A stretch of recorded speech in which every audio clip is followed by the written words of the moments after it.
Well, I mean, you and Nigel are on the same page on a lot of different things. I have better teeth. You have better teeth. That's what you made it very clear that. at the beginning. Yes. Isn't that part of the ambitious? Like, if I'm more ambitious than you are, and I want my religion to grow more than yours, yes. you can't prevent that. Well, I haven't been doing a good job of preventing it, but I need to do a better one. So I'm going to say to you, yes, okay, you can have an Eid message from Sadiq Khan, right, but we're going to have a Christmas message from the Prime Minister.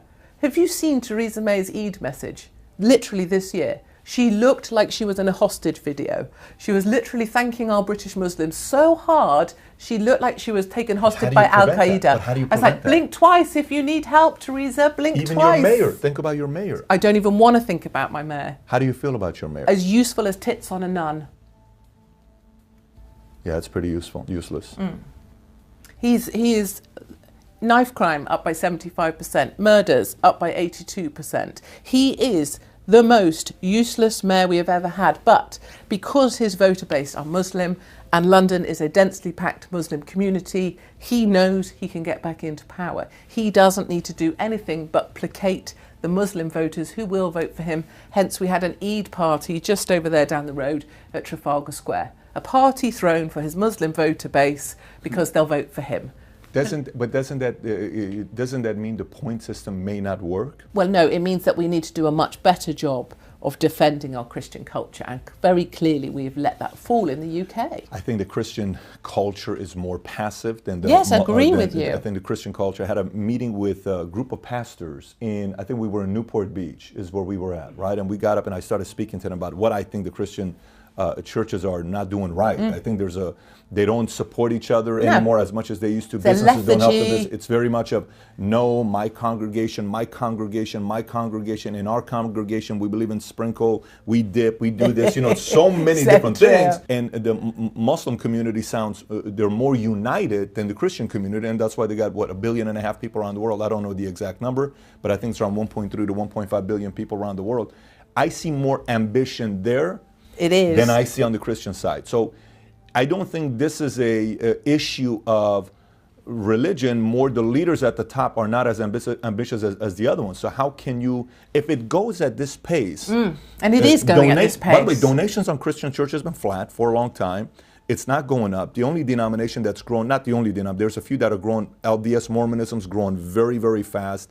Their denomination, the way they support each other. If you come out with a movie, I have to go watch it. If you have a business, I don't see that with the Christian, but I see a lot of that with the Muslim community. Yeah, of course, of course. Their plan, and I've just seen someone put a GoFundMe up for another mosque to be opened in the upper reaches of Scotland, in some way out of the way island. I'm hugely uncomfortable. I'm hugely uncomfortable by the fact that they beat the target by an extraordinary amount, which makes no sense, and I'm uncomfortable about it because they're colonising Scotland as well, in my personal view. Well, because I always want to ask Muslims, it's my big question, if Islam is so fantastic, why do Muslims always come to Christian countries for refuge? Why? To convert. I'm going to places that are non-convert. I'm not a Muslim myself. No, I'm not. I'm not accusing you. No, I'm processing it as a question to give you my own theory. I'm coming to convert. Why go to a place when there's all Muslim? I want to come and convert you. Yeah. So then why do we let people in to convert our Christian culture?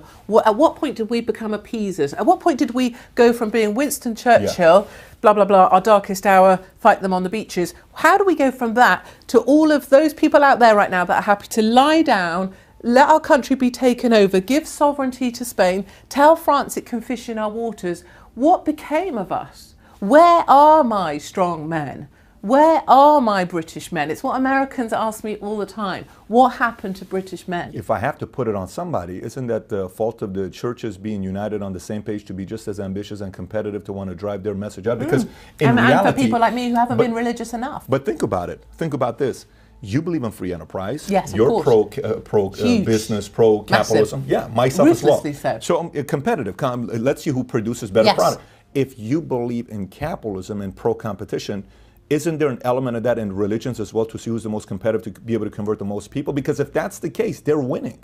They If that's the totally case, are and the winning. Christians I'm are very not well winning. aware of the fact that the Muslims are winning here in the UK. It's the thing that's terrified me for the last 20 years. Yeah. The only difference is, of course, the Christian faith, as well as being more apathetic and not fighting for our Christian culture that so many of our forefathers did decide to defend, is that our religious scriptures, our Bible, doesn't actually go out and tell us to kill non-believers. You know, that's what those guys are reading, and that's why it's been very disturbing for me to see our daughters blown up just up the road here at Westminster Bridge, to see our daughters blown up just up the road and stabbed at dinner on London Bridge, and to see all of our daughters blown up at Manchester at a concert. That is linked to that religion, whether they distance themselves from it or not. And it terrifies me that my country has fallen.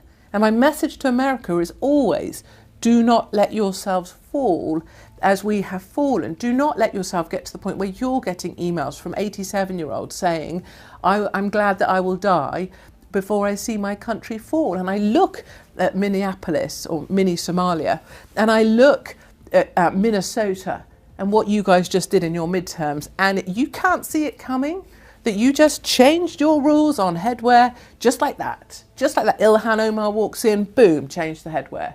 You know, that's the start point. You start to submit, you will capitulate all the way. That's how I feel.